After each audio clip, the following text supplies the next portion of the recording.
Well, hello, welcome to the JPEG Workshop Series. This is going to be our second video. I do apologize to folks that may have been expecting Gnaw. He unfortunately had some issues that came up, so I will be filling in. I know that's going to be a big disappointment for a lot of people. Luckily, we have two of my favorite people on the entire Stellar network. Silence, guy is amazing, and one of the best kind of OG artists on Litemint. We've got Seven joining us. So thank you for understanding Na's absence.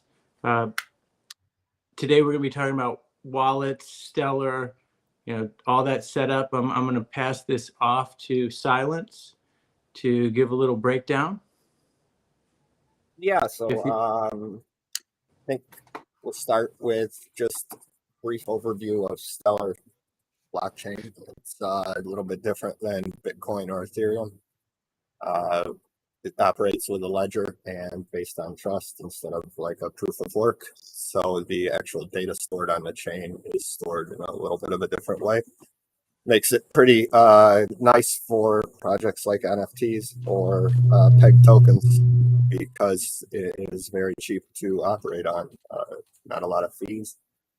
And so we have a decentralized exchange with an order book at the blockchain level, as well as automated market makers also on the blockchain level. So you can have liquidity pools like you would on Uniswap, but without having to have specific smart contracts for those because it is built into the core nodes.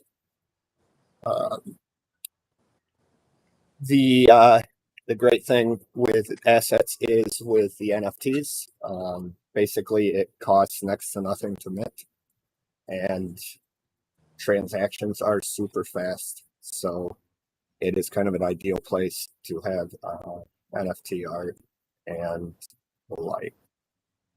So I think we're going to start by looking at some different wallets.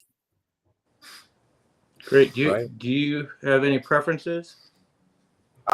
There's a couple. One of the main ones I use is Freighter. So there's lots of different wallets to access Stellar, and basically you've got different websites like Stellar Term or Lobster that give you access onto the exchanges, and to interact with those you need to have a wallet, which technically is just a key pair. There's a nice app called Freighter that has a tool to connect to these different exchange sites, Litemint, Stellar Term, so on. I think we could set one of those up. And there's a new wallet on the scene too I saw called Expo that actually allows you to view your NFTs inside your wallet, which is pretty cool. And then there's web wallets as well, like Lobster, that support so you could access your wallet with that, your signing pair from different devices right through logging into their website. And I guess for me, my favorite's Freighter, but everybody's got a preference. If you want, I can show you guys how to set that up. I think that would be great for the community. There's a lot of friction and intimidation when it comes to dealing with these wallets, and if you could do that, I think it'd be really valuable for the community. Yeah, absolutely. So Freighter operates as a extension of your browser. For example, Google Chrome, if you go in their web store, you can find it. And I have that saved here, but if you don't have the address for the web store, it should be basically in your new tabs page under extensions. Same thing with, I believe they have a Firefox version, but pull that up here.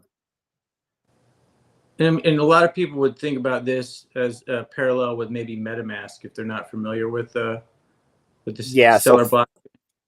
Freighter does act like a Web3 connector to allow you to sign transactions on various decentralized apps that are built on top of Stellar, so it is very similar to the way MetaMask works, albeit on a different chain. Since we don't have an EVM, you can't actually connect MetaMask to Stellar like you could with other, like BSC or other EVM-based chains. So once you have that installed, let me go ahead and sign out of this just so I can walk through new setup real quick. Yeah, a lot of this can be very intimidating to people new to the network, new to crypto in general. But once you play around with it a little bit, it becomes intuitive. I'm a big Freighter fan myself, so thanks for doing this, Silence. I think that it can be overwhelming to some people because there's so many different ways to access the same thing. You're not sure if one way is better than the other.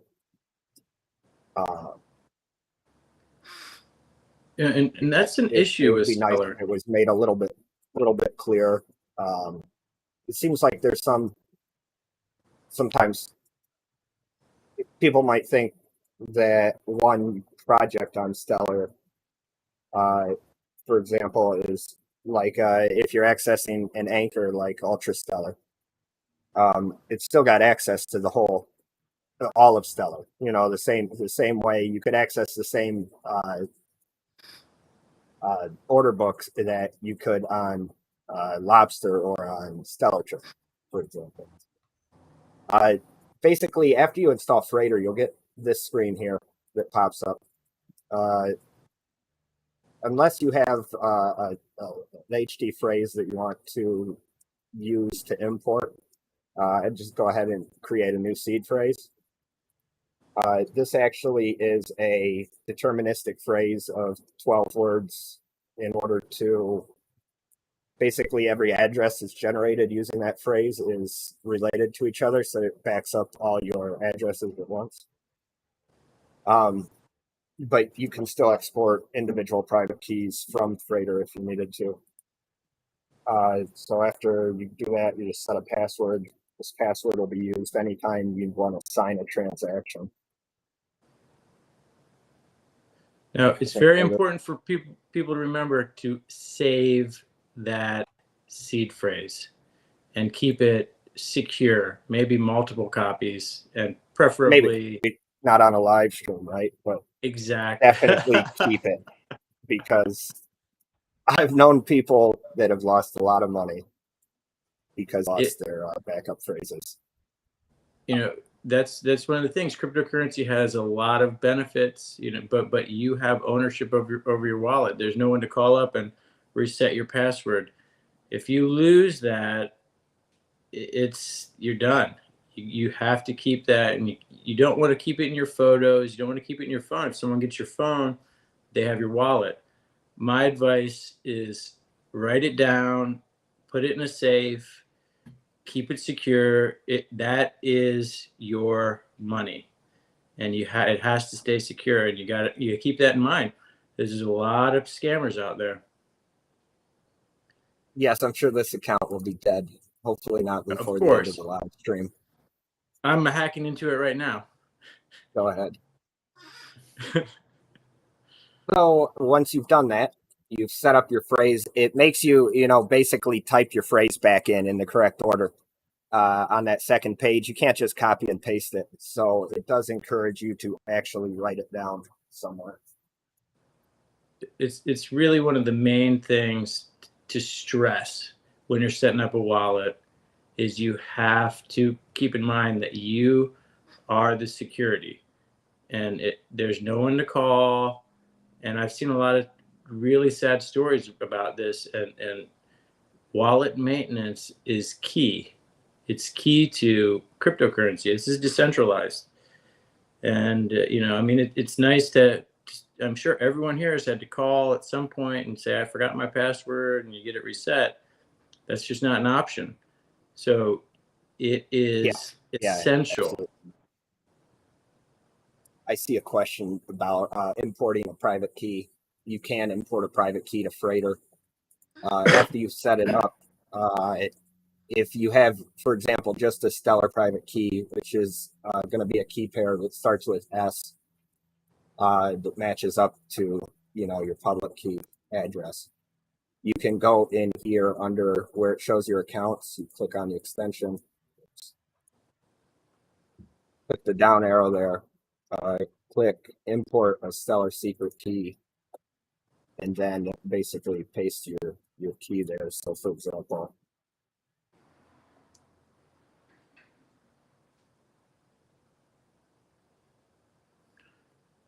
over here and I get a key pair, you can bring And this into Freighter very that's quickly. also very important to keep secure. If someone has that, they have your wallet as well. Must be Yeah, so secure. I'm definitely not following best practices with these keys. We want to be very safe with those. Do not Well, expose them. obviously we're setting it Don't up give here them and to teaching people. people how to do it. I think it's easier if they see how, the ways that it can be done. But definitely there is not very many times ever that you need to actually use your plain text public or secret key. If you're using extensions such as Freighter, that you can interact with the blockchain without having to put your actual secret into a web form. Basically, anytime you put your secret into a web form like that, you're exposing it to someone somewhere. So there are websites that act only on the client side, but for the average person, it's going to be hard for them to distinguish which ones are safe and which ones aren't. So using a tool such as Freighter would be one of my best recommendations. And 100% agree, and I want to highlight right now that there are a series of scams going around, for airdrops, claiming to give you airdrops and prompting you to put your secret key in. Do not do that. Be vigilant, because these scammers they're smart, they're creative, and they'll take advantage of greed. So if it sounds too good to be true, don't do it. And you really have to be careful. I've heard a lot of stories recently, really sad stories of people getting their wallet wiped out by not protecting that. You have to treat that as though that is your money.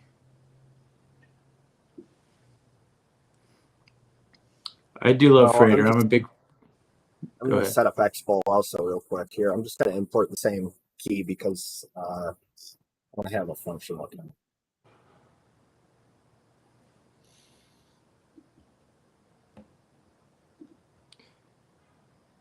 While you're doing that, I'm just going to kind of point out behind me in my mural, I'm trying to highlight some of Seven's artwork. One of my favorite artists on Stellar.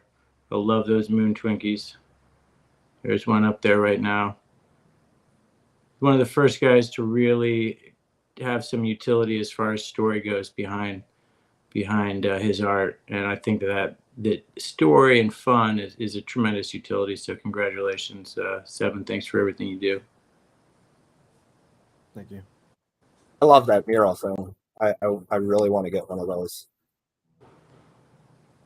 There's pros and cons to it, but I'm enjoying it. The kids love it. I've got framed school like many years ago. It's on the wall, but it's solid. But that's one of the cool things about NFTs. A lot of people don't realize that they have these options to hang their NFTs in their house. They can scroll through. Sometimes they have movement. I'll make sure to throw one of yours up there, Silence too, because you've got some really cool stuff. But and another interesting thing is these are a source of light. So who would have thought that an art can be a source of light? When it's dark in the house, it's really pretty neat to have NFTs working for you.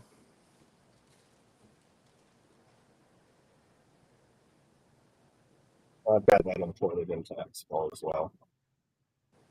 After you do that, you need to fund the account. So in order to fund the account, I would suggest using Coinbase if you're in the US, but you guys might have better options as on-ramps that you want to offer up. I know Lobster allows you to buy globally with a credit card, any Visa or MasterCard through MoonPay. MoonPay I have trouble with. My bank accounts don't like that. Yeah, I tried MoonPay and it was very expensive. It is. It's I had to expensive. jump through a lot of hoops with my bank to get it to work. So. I like Coinbase. I like Coinbase Pro too, as the fees are even less. Binance.com has Bittrex, pretty much any big exchange.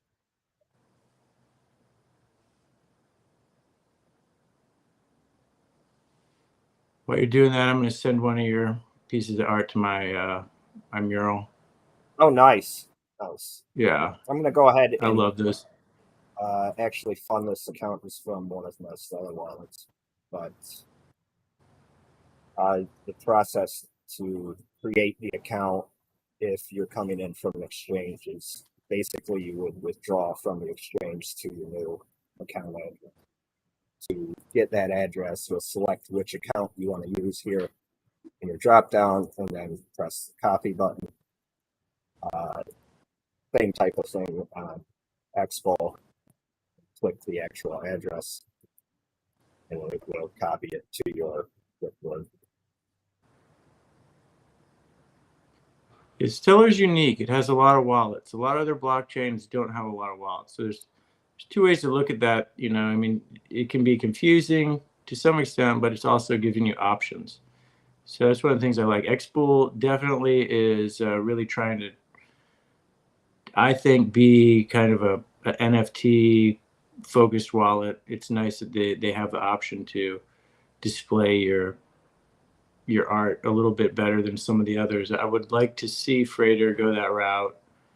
You know, and then we have Rabbit too. Rabbit just popped up. There's all kinds of options. Yeah, there's many options, and they're all, one thing you should be aware, they're all light wallets. On the back end they interact with Stellar has an API, basically a RESTful API that's anybody that runs that's a validator that's running the core nodes, part of the responsibility of that is running an API. So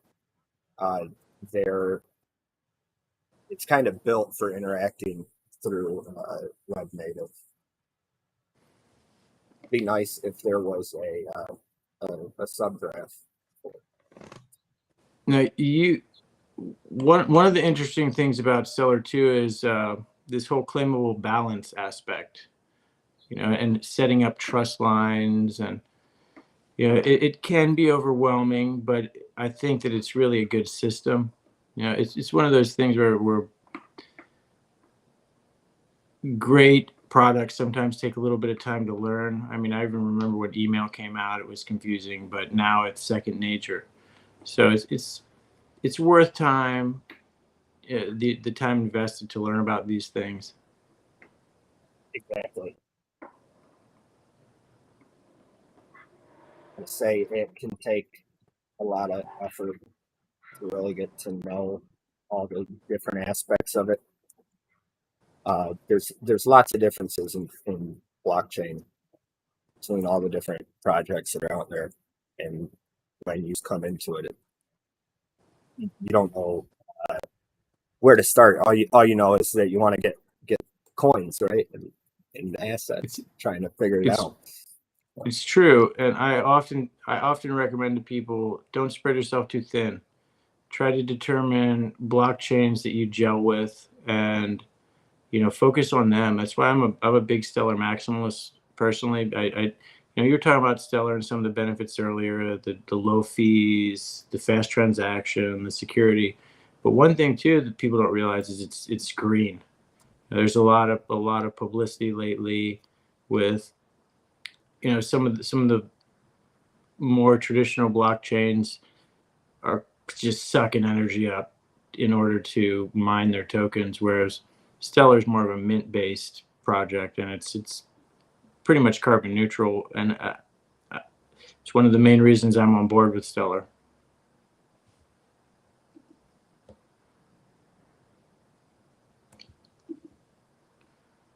Okay, so I really like Stellar. Stellar, you hear people talk about like eco-friendly blockchain and proof of stake. Stellar uses even less energy than simple proof of stake algorithm. So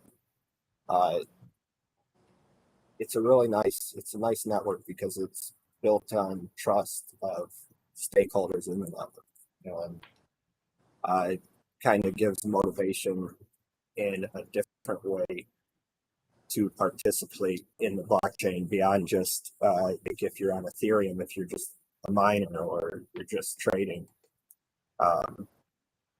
It seems that Stellar really kind of, the architecture of it encourages growth. So, Seven, one of the things that I've noticed about you is, in addition to creating great NFTs and having a really cool story, is and this is something for people thinking about minting, is I feel like you're one of the masters of the description box. It's one of the things I love about your NFTs is you really utilize that. It's part of the art. It's built into especially when you use that optional box. That's on the blockchain, and it's really valuable way to provide more to your NFT. What are some of your thoughts on Stellar and the wallets that are involved?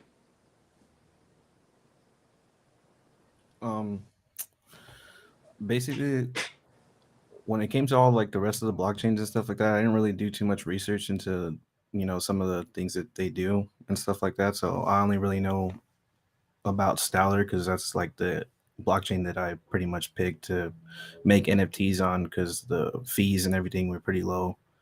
In regards to best wallet for the platform, I'd probably have to say is Freighter. I got used to Freighter better because with Freighter you can log into your Freighter, and then when you have to sign your transactions or whatever, you don't have to keep signing them. Like I'd say X Bull's like also my second favorite, but like the thing with using it on Litemint is whenever you want to sign your transactions, you have to constantly put in your password every single time, so that can be kind of annoying.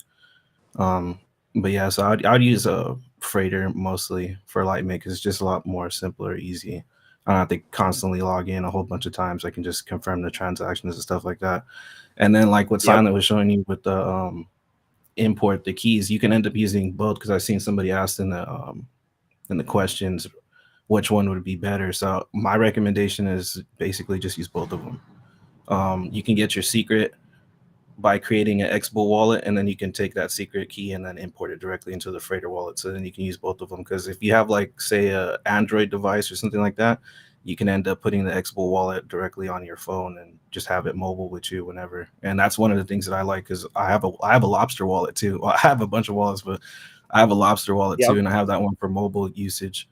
But since X-Bull has a mobile one too, that's the one I use now, because you can also import your seed phrases from your Freighter. So if you make a Freighter wallet and you don't do it like how Silent showed you, where you get the secret key, basically Freighter is going to build you an account, but you're not going to be able to get your secret key.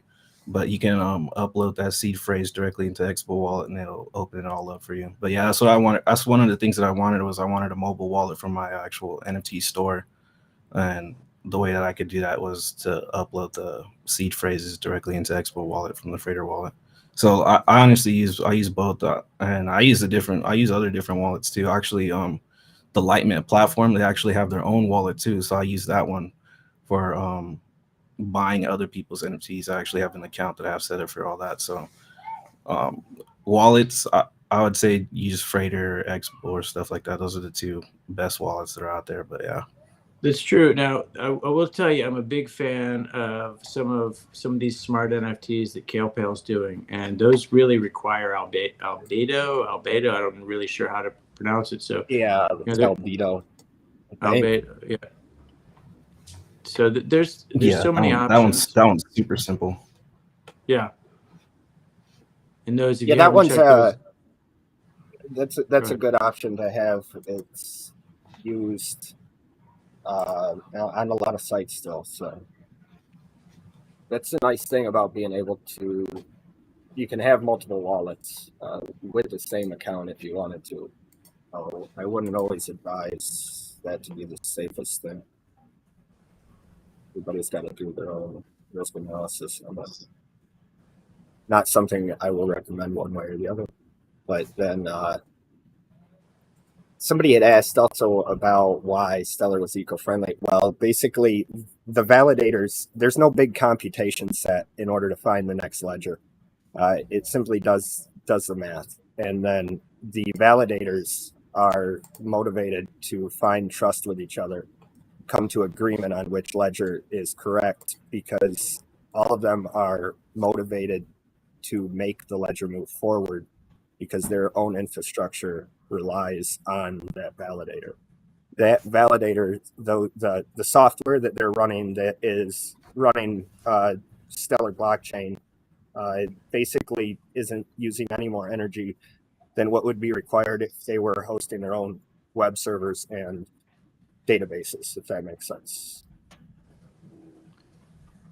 It does. It does. You know, Stellar has a lot going for it. And I mean, if you're an NFT artist and you're trying to figure out where to go, I think there's so many benefits to Stellar. I mean, a lot of it, first of all, you've got the low fees. You know, Litemint's so easy to navigate. Setting up these freighter wallets, that's how I started with it. And it's a slightly intimidating at first, but once you got it going, it's second nature. So Seven, you're as a successful artist on Litemint. I mean, would you recommend it to other artists that are trying to decide where to mint?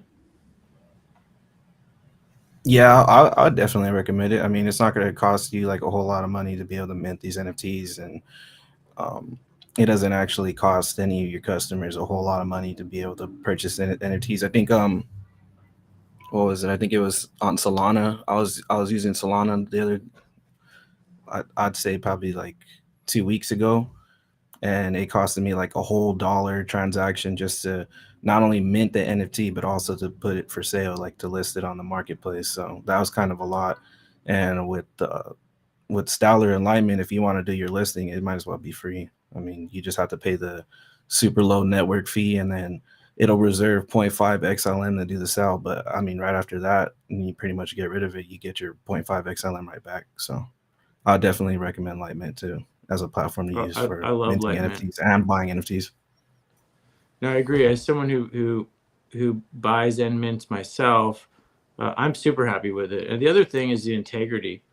You know, there's not the same kind of fakes you see on Litemint. The community is very involved.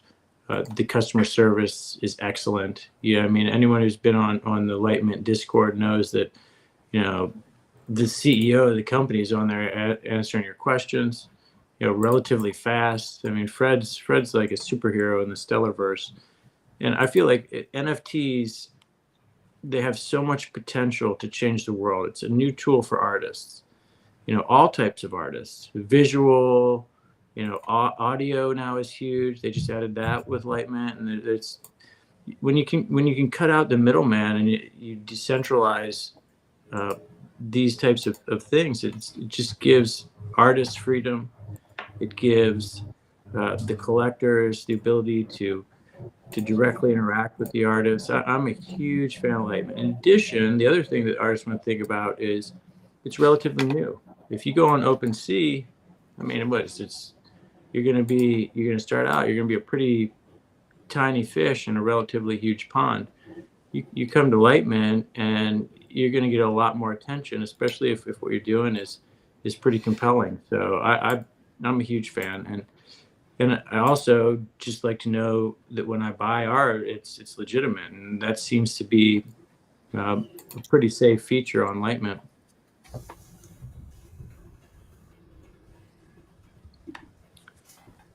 So let's see. Are there any other questions from the community that you guys see there you want to address?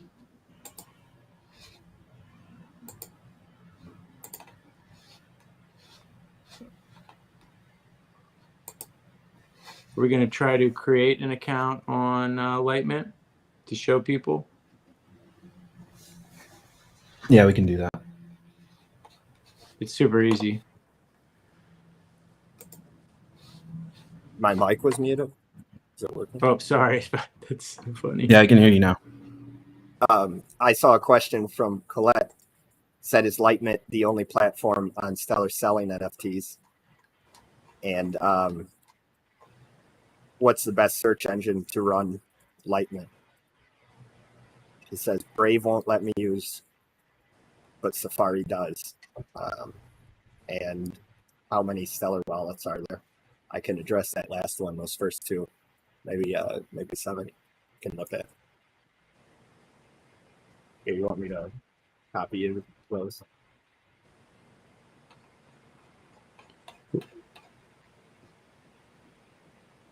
One thing real quick, I just saw someone ask, what does minting actually mean? And that's just the process of uploading your image and tying it to the blockchain and then offering it for sale or auction, depending on whether it's a multi-mint or a actual NFT.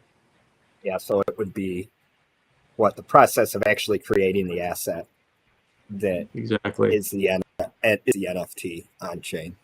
So with like the smart NFTs that Jack just mentioned, that would be basically, it calls a smart contract on turrets and creates the asset through that. Or with Litemint, they have an automated interface through their website in order to mint, which I'm sure Seven's going to show us here. Yeah. And one thing I should mention is like the difference between on like Polygon and Ethereum. There's various NFT projects, maybe where minting is referred to as interacting with a contract, a smart contract on chain, and so it's a little bit different because we haven't really had any projects. The closest thing that would be like that would be the smart NFTs that Kale Pale created. Those are some of the coolest NFTs in the world. I have to say, participating in those is highly rewarding. The dig is still available. I would jump on it if you can. So Sean's asking. Okay. Oh, go ahead. I was going to say, Sean's asking a question about how you can set your store up. I mean, Litemint has a lot of options to set your store up. Seven, do you want to talk about that a little bit? Yeah, I was gonna actually answer the last two questions from before. Sure, please. As is Litemint the only platform on Stellar selling NFTs? And to my knowledge, there's actually another one. It's called Stellar NFT, and I actually use that one too. But I don't actually use that one to mint any NFTs because I don't know exactly how to say it, but like they're not like compatible with the Litemint platform, so like they won't show up there. So what I'll do instead is what I'll end up doing is I'll mint an NFT on Litemint, and then I'll actually upload like a page or list it on the Stellar NFT platform, because with the Stellar NFT platform I can actually unload or upload unlockable content onto the NFTs that I make. So I like to use that one. So there's Litemint, and then there's StellarNFT.com, and then I think there's going to be another one. Yeah, they have royalties too, but I think that the royalties might only be through the platform. So okay, there are actually some SEP. It won't work. SEP, what's the word? Guideline, protocol, whatever. In order for storing data, reference data on chain, IPFS hashes on chain. I wonder why you can't see the one on the other. That's interesting, though. I think it might have to do with the Stellar TOML. I think that's what it is. I did see one other site selling NFTs directly. Was it LumenSwap? I think it's LumenSwap. Yeah, LumenSwap has their own. And then I thought I saw something like Millions NFTs, and there's a new Yeah, philanthropy there's based one millions. too. Blue So yeah, Marble, I think. there are a few. Personally, I find Litemint the most user friendly. I think because it kind of it has NFTs, basically all the NFTs on chain, and it's where a lot of art. I don't know. I love Litemint, and I love A lot of Friend. the I other think projects are newer, still growing, I guess. the customer service there, it's the best. You know, the platform, it's great. I'm a huge fan of it. Nothing's perfect, but they seem to be working towards it and trying to do everything they can. It's a lot of work. You know, they were definitely the trailblazers on that. There's no doubt about it. And you know, it's good to have competition. It's good to have more than one marketplace. There's nothing wrong with that. I think Stellar can handle it. What I want to I see agree. is I want to see more collectors, and I want to see more artists coming to Stellar and realizing We definitely need it's more it's a artists. good option. The price comparison between building something on Ethereum or even like BSC or Wax, there are cheaper options than Ethereum, but the cost on Stellar is like it's basically nothing, right? So to mint an NFT to make an asset costs you about what 2 XLM, and If that, yeah. if you're pinning it to IPFS, you can do that for 50 cents. So I think there's a ton of potential here that's not being exploited. So there's a We're just seeing great the very beginning of this. there's a great question from Raymond about can hand-drawn pictures be NFTs? I mean, there's really nothing that can't be NFTs. A photograph from your iPhone can be an NFT. You know, it doesn't mean it will sell. You know, it doesn't mean people will buy it. But you're seeing people selling houses as NFTs. And NFTs can be whatever our imagination allows them to be. I'm all for it. You know, but we need to see integrity, and we need to make sure that that's a priority, because you know they're just like we're talking about with scams on trying to steal your wallet. There's all types of shenanigans that go on in the NFT space, whether they're fakes, whether they're manipulating price. And Stellar, I think, is a kind of the beacon of light alternative to that. And I'd hate to see NFTs become a fad that dies. To me, it's such a great tool, not just for artists or musicians, but the world. I mean, imagine with the JPEG, we're doing some work with a lot of African artists. If they can sell an NFT for $5-10 US, that's a big deal, and I would hate to see people not realize the power of that, and or think that it's just the hula hoop, etc. There's so much potential with this space, with gamification, with utility, with staking. And again, the more that we can teach people the power that NFTs give to artists, to collectors, to entrepreneurs, to people, the better it is. But we also have to be vigilant about keeping that integrity and keeping that integrity on the Stellar blockchain. So that's one of my big Yeah, things. part of that's, in my opinion, the marketplaces need to. That's one thing I really like about Litemint is that they have verified artists. So, like, you know, it's less likely that one person has 700 wallets and 700 bots minting derivatives of the same thing. I look at it kind of like an NFT is kind of like in the old days. If you took an ad out in the newspaper, you could buy space in a newspaper. You still could, right? And you can print public data. And that's basically what an NFT is. It's a pointer to public data. And Yeah, and so exactly. how we use that, like, it's very versatile. One of the comparisons that I like a lot is thinking about NFTs as lithographs or prints. You know, there's a lot of people will say, well, why can't I just right click and I have the same thing? Well, you can do that. You have the image in the same way you would if you went to the Louvre and snapped a picture of the Mona Lisa. It doesn't mean you own the Mona Lisa. NFTs, Right. yeah, they can be interactive. You have immutable ownership. They're not going to decay over time.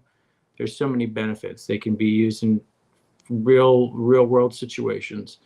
You know, at the JPEG, we're working on some partnerships with, Action Token, working in the metaverse, working with augmented reality, working with Beer Token. There's so many different applications for this, but we have to educate people, and a lot of people don't even know what NFT means. It's, I mean, it's a non-fungible token.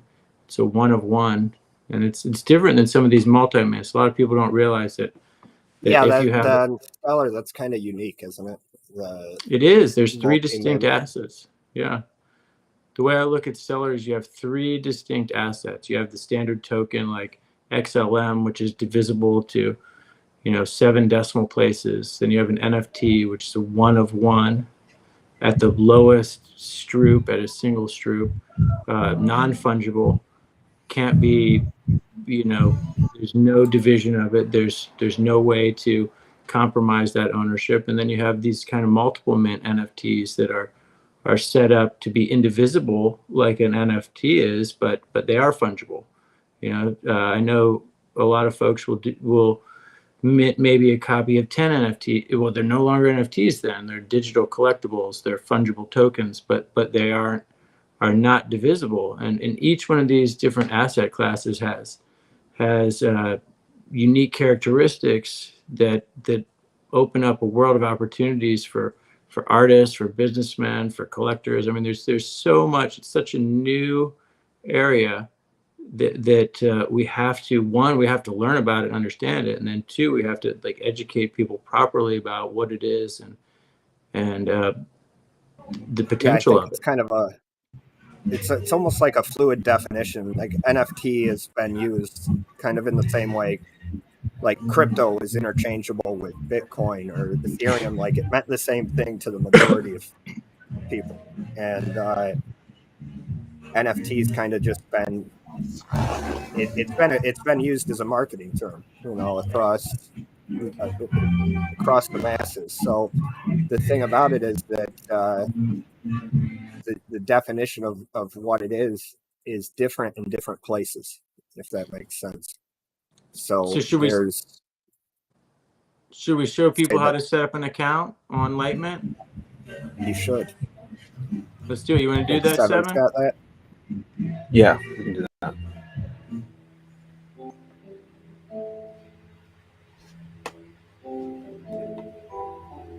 Okay, so we're here on Litemint.com. You can see this little circle right here. You can see it right here in the top right hand corner. You just go ahead and click on that, and it'll ask you a couple of things to log in with. You can use your Google account, which is usually what I end up using. And it'll come up to look like this. And you just go ahead and pick one of them, and it'll load you in. You have this other option right here called the magic link. Now this right here is you go ahead and give your email, and basically it'll send you a link through your email, and then through the email you open it up, and then it'll log you directly into the platform that way. And then with Facebook, it's exactly the same thing as Google. Basically just go ahead and pick it, and then it'll log to the platform. We're going to use Google though.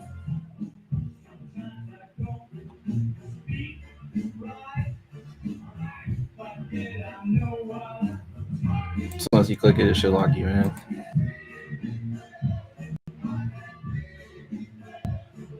Now, once you're in here from right here, what I recommend doing is going to the settings. So just go ahead and hit the settings. And then once you do that, it'll bring you to this.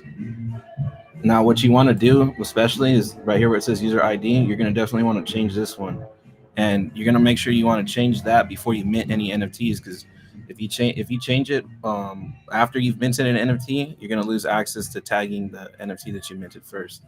And I've already done this before, back in when the Litemint platform first came out. Your username. Yeah. So I had didn't the have same problem 7 username back then. And then with this one, the name, that one's just your store name. You can actually change it as many times as you want. It's not really all that important.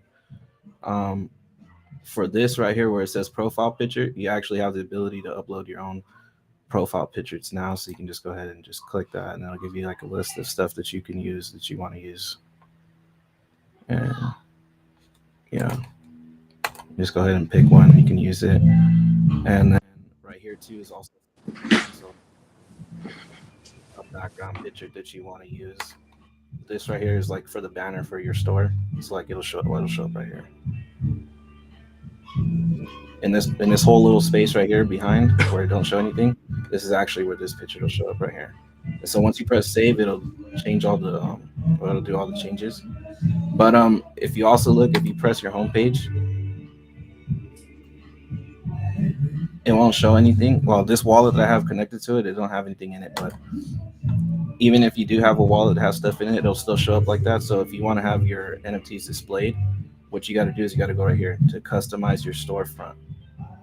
And then so you could use content from your favorites. So when you use the content from your favorites, basically it's the NFTs that you like. There's like a little heart thing on all the NFTs. If you click that, that'll add it to your favorite. So if you put that, all of your favorite NFTs that you ever favorited on the platform, they'll show up right here on your storefront. Or you can use content from a Stellar wallet. Now, this is the one that I use. And basically what you want to do with this one is open up your freighter, and then you copy your public address, and then you go ahead and just paste that in right there. And then so once you do that, and then you hit save, you'll have all your NFTs loaded on your storefront, and everything will show. And then you also have this other option right here too, which is use content from your store. And basically what this one will do is it'll show you all the content that you actually minted onto the platform. So you have all those options like that. So this is what you want to do first. Once you get into here, you want to go ahead and set all this stuff up. You want to change your user ID first.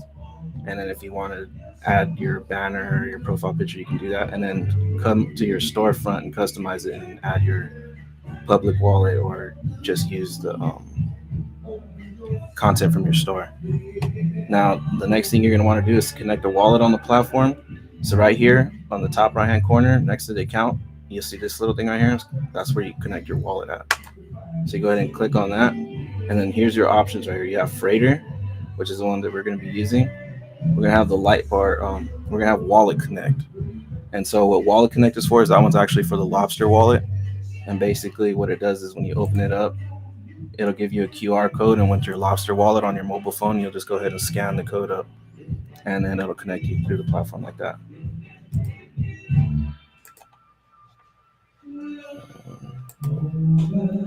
Then you can connect your Ledger, Trezor. This is the X-Bull wallet. And then you can also connect the Rabbit wallet. But honestly, I'd recommend just not even using the Rabbit wallet.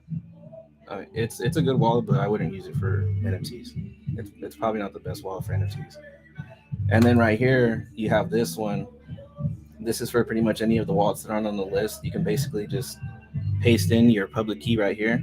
And so whenever you want to do any kind of transactions, whether you're minting or if you're trying to buy or place a bid or something like that, you'll have to sign all transactions using your secret key. So that's if you use it like this. If you have a different wallet, you just put your public key in here. And then whenever you're doing your transactions and signing, you need to use your secret key in order to do that. But we're going to go ahead and just use Freighter. When you connect with Freighter, it'll open it up. It'll ask you if you want to share your public key, and just go ahead and press that. And then it's all connected. And you'll see right here in the bottom, the public address is right there. So it lets you know that it's all connected. And then you can just go ahead and look at all the stuff that you have right here. You can see there's the view balance window. And then it'll show you all the stuff that's in the wallet, but there's nothing in this wallet right now. And then usually from this window too, like say for instance, if you have any other currencies, like if you have LSP, or if you have SLT, or you have any of the other Stellar tokens, or even NFTs, in this window right here, the view balances window, you'll be able to see all those different assets that you have inside of your wallet, and there'll actually be a little thing that says load market, and if you load the market, it'll actually load the entire marketplace as that asset, as the currency. I don't know if I said that correctly, but basically like how you have XLM right here, if you use that, you can load the market with a certain asset, and it'll be like the NFT instead of XLM. So you buy stuff with the NFT asset instead. And yeah, that's pretty much setting up the account and everything right there. That's how you do it. And then so if you're just on the platform, you can go ahead and look around at stuff. Right here, it has the featured artists with some collections right here. These right here are the live auctions you can look at. And then if you can see with the live auctions, if you can see this right here where it says reserve, this is something you're going to definitely want to pay attention to, because I see sometimes there'll be people on here that'll go into the live auctions area and they'll see the reserve, but then they'll leave a bid that's less than the reserve. And so if you leave a bid that's less than the reserve, you're definitely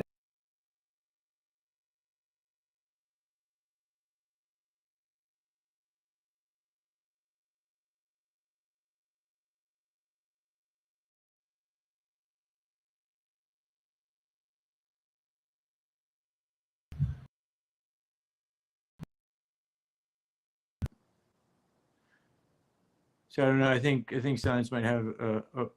Looks like he might be back. this will basically show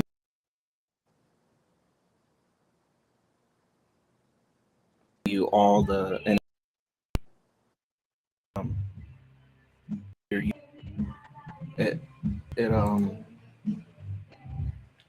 basically, if you're looking for an artist or something like that on a platform, you can actually type them in. And then right here where it says in creators, if you click that, it'll actually take you to the artist now. So the search bar is actually pretty powerful now. And yeah, I'd say that's pretty much it. How to set up a profile and everything else. Now, there's one other thing. You can add collections too, right? Yeah, you can add collections. You can add collections to the platform. Basically, if you want to do something like that, you'd have to how do I say? Let me just. There's been a lot of great updates to Litemint since they have moved out of beta. And each of those tools are important for artists to be aware of, maximize their sales and exposure. Top of your store, it'll give you the option to be able to create a collection. And then so once you create the collection, basically you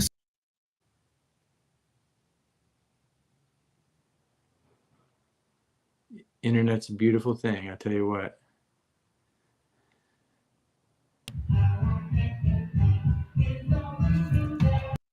So as you can see right here, where all the hashtags are, these part right here, the lighting. These are so whenever you want to create a collection on the Litemint platform, your NFT or the collection that you create has to have one of these tags. So all the NFTs that you make, as long as it has that certain tag, it'll show up in the collection. It's a great tool for artists to kind of highlight some of the different things or different styles they're working on. I know you probably have, what, 6 different collections on your page at least? I think it's like 7. Yeah, well, that would make sense. It's 7. Yeah. Yeah, Litemint has a lot of options, and the more you learn about how to navigate it, the better off you are. There's a lot of tools, and you know, like you said, there's tags, there's collections. They're important. Understanding how the auctions work, very important. You know, one thing I suggest to a lot of these new artists is, you know, obviously you want to learn it. 2, you want to really think about how you're releasing your NFTs. You know, say you're new to the whole NFT space, and you're like, well, I've got 20 images. might not want to mint them all at once. It depends how popular you are. You got to kind of think about it as almost like a token and supply versus demand. And once you mint, you're only going to be on that front page for a few hours, and then the fresh mints come in and you can get lost behind it.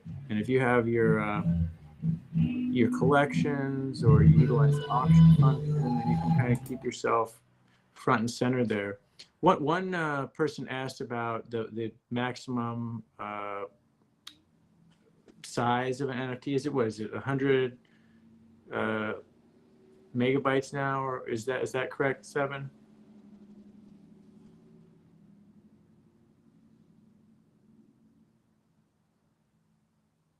I don't know if sounds like he might be having a little bit of internet problem, but I'm pretty sure it's 100. Isn't it about 100? It is. So let's see, what other questions do we have here? Do you see anything, Silence, that you want to answer? Yeah. What about now? Somebody says, now all my actual tokens are loaded. Is there a way to turn off the ones you don't want? I don't think there is. I don't think so either. Yeah. What I've done is I pruned my wallet down to just have kind of different NFT wallets now. But it's there's not any way that I've seen to hide certain NFTs, for example. Do you as far as the minting process, there's a few things that I think we could highlight. I was gonna say, too, don't you? Can you hear me still? I glitched out. Yeah, you've been lagging. I hear you, and then you disappear. You gotta love these live shows. That's for sure. It's working good. It's working good. Yeah, minting's easy, but there's a lot of little tips with minting. You want to make sure you have the asset code. You don't want it to be NFT. There's a few other things. Yeah. Utilizing the description box. It can be as simple or as complicated as you want to make it. Like with most things in blockchain. It's right? true. I just played a game of chess on one NFT recently. That was pretty cool. I saw that. It was pretty cool. There was something similar I saw on OpenSea. Yeah, I saw that too. I saw you post that. It was like more like a little game, yeah? Yeah. Yeah, there's some interesting possibilities. Yeah, we're only limited by our imagination, that's for sure. Okay, so what else is there anything else anyone wants to talk about or mention? Well, 7 back? I think so. You can hear so 7? I would recommend that if you're All right, can you hear me? somebody just asked, Yes. only keep NFTs in a wallet. And I'd recommend, like, if you're running a store as an artist, maybe keep one wallet that is your store's wallet. If you're going to be minting art, for example, on Litemint, that way your collections you can control. If you're also trading a lot of assets on Stellar in general, those random assets will show up in Litemint if Good you don't advice. I kind of like segregate stuff, right? So it's just a way. That way, if you wanted to show all the if you want to show your collection off, it's easier to navigate, easier for people to navigate. I believe there's been some talk of adding some type of filtering mechanisms in Litemint, but I don't know. It's still so new. That team is working really hard. Seven, when did you first mint? How long ago was that? Probably 6, 7, 8 months ago?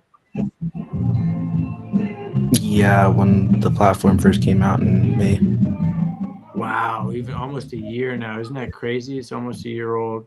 Yeah, it is almost a year now, huh? That's nuts. Those guys are, I tell you what, Fred has my utmost respect. That guy's a superhero for the Stellar Network. He really is. And, you know, I know there's very few people that work as hard as he does or has this, you know, the commitment to customer service that that gentleman does. He's a lot of respect for him. Hey, Seven, Dr. Sinister asked, can I import or connect a Keybase wallet to Freighter? Yeah, I see, with that believe one, you I'm not can. even really, I'm not really sure. He said that there's a public and a in- secret. If it has a secret, it should work. In Keybase, I believe Keybase, their HD phrase, you know, that 12-word phrase. So theirs is actually 13 words. So I don't believe you can import that backup phrase into Freighter or Expo, but you can export individual wallets, secrets from inside of Freighter. If you go to the account settings, there is an option to show secret key, and then you can copy that and import it into Freighter as an account there. If that makes sense. Yeah, it should be able to work as long as they give you the right secret key. You should be able to upload it into it. It's just with that Keybase wallet, I'm not too sure if like it's just a wallet that accepts XLM or if it actually accepts Stellar assets. You know what I mean? Yeah, it does show assets, but it's a very basic wallet. It's mainly used for sending money between contacts on Keybase, I think was the original intent of it, but it was one of the first wallets I used. Just seems like Keybase hasn't really continued to develop their project out in the last I just year or want to say, so. I love that doggo block, man. I'm going to be so sad when that series is gone. A shout out to Edward there for that series. It's just It's like it's always going to be on the blockchain though. Oh, I know. I've got a few. They're some of my faves. You know, you and him. Some of these old OGs, man. We owe you serious props for that. Because where would Litemint be if we didn't have these pioneering artists willing to work with it, to test it out? So we are greatly in debt to you. And you know, Seven's got a ton of excellent videos on YouTube. Really in depth. Highly recommend. It's TikTok. You check it out. TikTok. What? Oh, it's TikTok. Sorry, TikTok. Yeah, TikTok and Twitter for right now. I'll have Okay. them on YouTube. I'll have them on YouTube eventually. They're definitely coming. But there'll also be tutorials on Litemint also. I see some more questions here. Is there any way to get Freighter on mobile? There's not. There is, but it's not simple to be able to teach somebody. I've seen some methods that are pretty simple, but sort of scary. You know, I mean, yeah, you can throw that secret key onto LumenSwap, you know, but you know, you just got to be careful. To get actual Freighter on mobile, you can't really, because it's built as a Chrome extension. There is, like, Kiwi browser allows you to add extensions on Android. I don't know about iOS. And he also asked, what's the best wallet to use with Litemint? A few people have asked this. What's the best wallet of all those wallets to use on Litemint for, I assume, signing? And I vote Freighter. I vote Freighter too. I vote just Freighter. Yeah, I do now. like Expo, but I just found Expo. I'm really impressed with it, and you can actually view your NFTs in it. It has decent wallet connect functionality, but I haven't got any long-term experience using it yet. It seems new. It's a really good wallet actually. That's definitely my go-to for my store. Like how they said, since Freighter doesn't have a mobile, what I actually did was I took my mnemonic phrases that I got from the Freighter wallet when I first made it, and so I uploaded those raises directly into the Expo wallet, and so Wow, I have I didn't. my freighter. That's what I mobile, just but it's did still- at the start. I have that same wallet here on both Apple and on Freighter, and I did that through that 12-word phrase, which I wondered if it would Expo's a work, really and good wallet. that's pretty cool. I would say the only thing that they really need right now would be the ability to send claimable balances directly through the or directly through the wallet, I should say. So I what? think I thought there was. No, Well, you can let's claim talk- you can claim claimable balances, but you can't send them yet. Can you guys go over what claimable balance is real quick? I know we're running late here, but I think that's one of the topics we want to hit on is what is a claimable balance? Yeah, a claimable balance it's basically a way to transfer an asset on Stellar without the person that you're transferring it to. They don't need to have a trust line open to receive it. And basically they have to accept that claimable balance in order for them to finally receive it. So you open a what's called a claimable balance, which basically gives the person's address, their Stellar account public key, the rights to accept that asset or possibly a set number of predicates, like so not before this date or only after this date, or it must be done before this date, or a number of different ways that it can be used to put limitations on it, or create maybe like a way to filter only active users are able to claim it because they had to see it within the first 2 hours, things like that. Now, So the way that I make claimable okay. balances is there's not a super simple way to do it, but you could use Stellar Laboratory if you wanted to make a claimable balance quickly. In order to claim got them, that tool. you wanna demonstrate?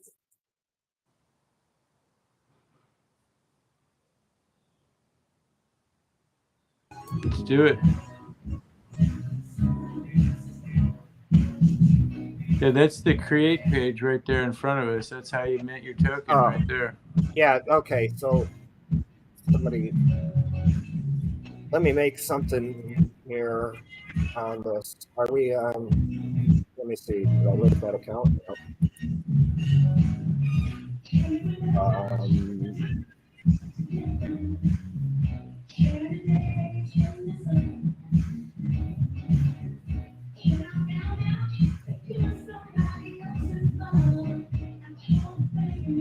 I'm just going to make this useless picture of the Litemint icon.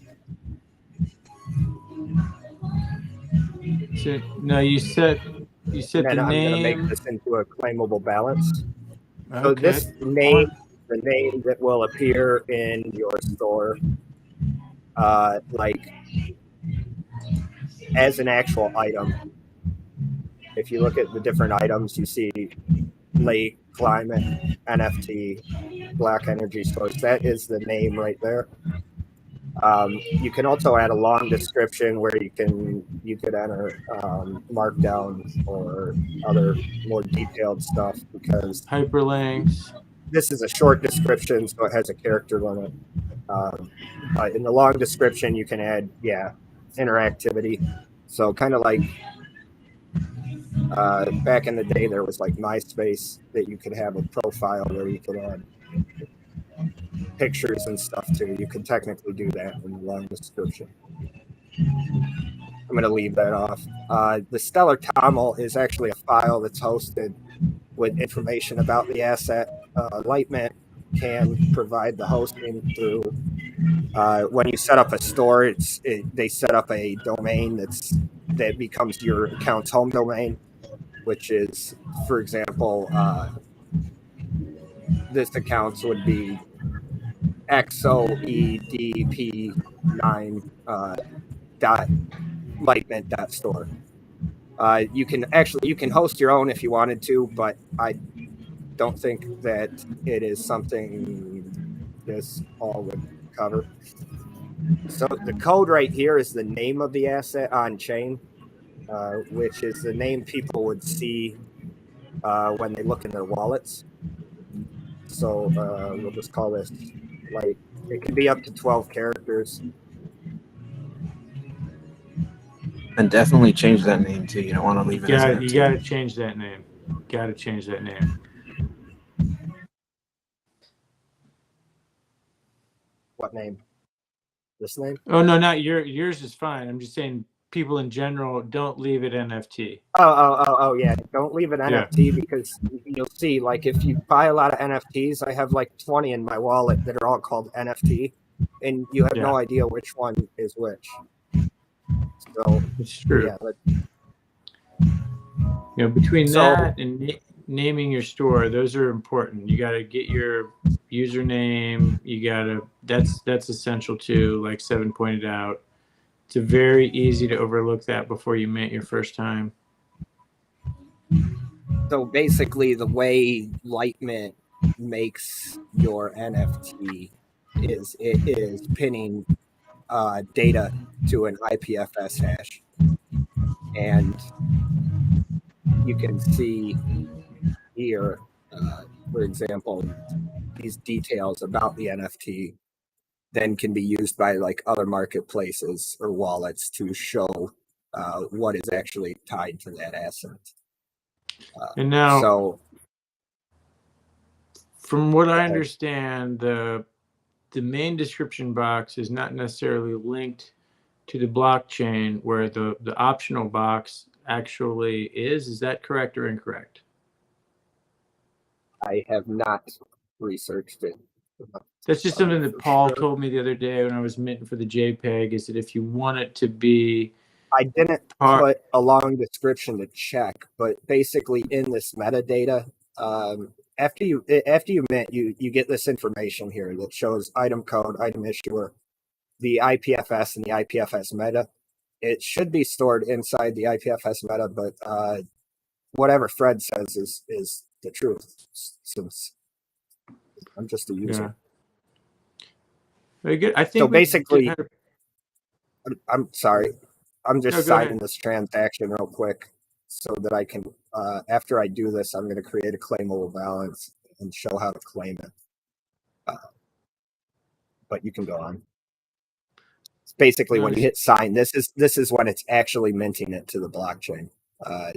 You can see here, it's going to cost me about 2 XLM.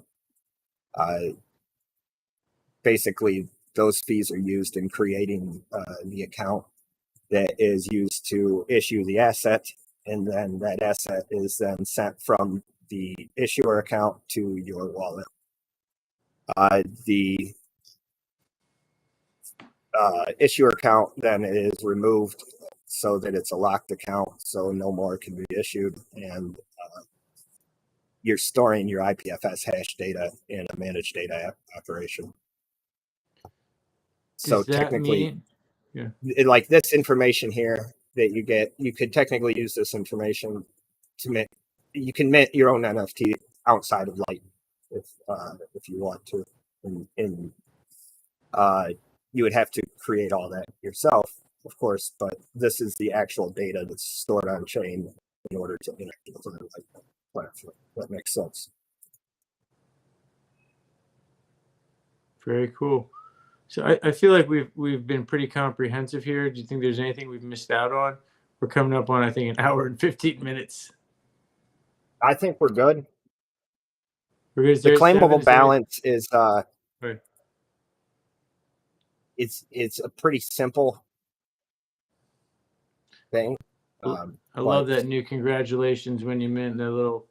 It's a cool. It's a cool new aspect. But yeah, now we have this item. Very exciting item. We could do. There's a little history behind that item.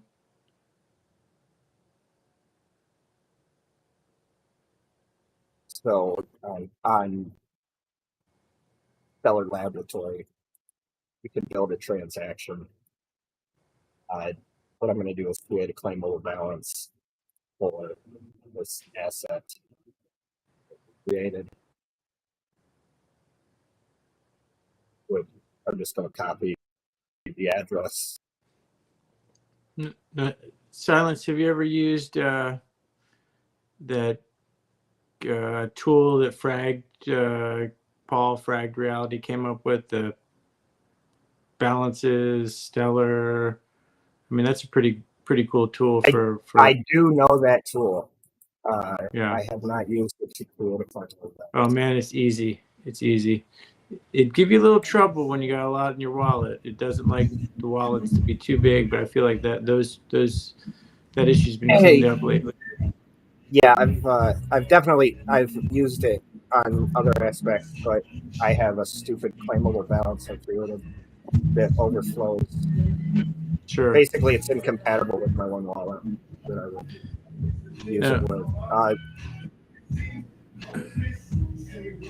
I think that one thing to point out while you're just doing this is that every asset you have in your wallet, whether it's an NFT or a token, is going to take, is it half an XLM to hold that? Is that the right amount? That's correct. Yeah. For every what do you call it? The trust line. Every trust line that's created. Yeah, that's true. So a lot of times people are like, why can't I claim this NFT? Why can't I claim? We may need a little bit more XLM. And that site there will tell you. Yeah. I love Stellar Term. Yeah, Stellar Term works pretty fast for accessing the order books. So it also has a claimable balance interface here, and you can see this is the NFT I created. It showed up there. So cool. So cool. And it's real simple. You hit claim, and yeah, so even though you're claiming it, you can see what it's doing, but it's still going to cost. Well, in this case, it didn't cost a half XLM because I already hold the asset. It was a claimable back to myself, but generally you would have to pay a half an XLM in order to claim the balance. One question I see a lot, it may not be here in the chat, but I see it all the time, is it safe to accept claimable balances? I'm sure we all have millions of claimable balances in our, spam to us, airdrop to us. Is it safe to accept them? Is there any risk involved with that? Yeah, there's not any risk. The only risk would be like if you accepted one that then somehow it lures you to visit a malicious website, for example, or interact with it in a malicious way through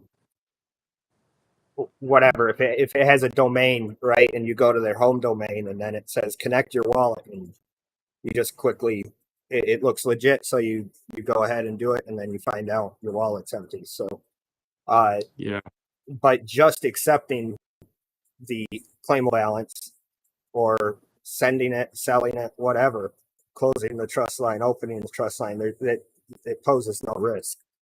It's just you're just interacting with it on chain. So I would say you were just mentioning this balances site. And there it is. I love that site. Yep. You can clean your wallet with that site too. You can see, for example, like if I wanted to get rid of this, you can burn it here really quickly. Now, and you see that little, exactly. It's easy to burn. It's easy to send claimable balances. And then up that wallet feature up there, it will give you the option to convert all those spam claimable balances directly into XLM and then remove the trust line. It's a great feature. It does. You can check them off one, all the ones that you want to do, and it'll do it all at once. It's a lot faster. Yeah. Oh, be careful because it'll sell them all. And then and you don't, I've seen people do that with NFTs. It may be like someone sent them an NFT and they didn't realize it was an NFT, and then they accidentally And dump yeah, it or burn it, and you don't want to do that. that's Cool. So disappointing. I'm gonna warn you guys. I sent my kids out. This was kind of last minute for me. I sent my wife and kids out, and I hear the car just pulled up. So there's gonna be some wild Yep. shenanigans going on here soon. I think we're about ready to wrap it up. I think so too. Thanks so much, guys. I really appreciate it. Thanks for all the people who participated. I know it was a little long, but it's really, some of these issues are in depth, and it takes a little time to go over them all. So thanks for everyone who joined. Thanks Don't for coming forget, and watching. like, share, subscribe. And I'm sorry Naw wasn't here. We love you, Naw. And Miss you, Naw. everyone. Cool. Have a good day, guys. You too. Cheers. Thanks so much.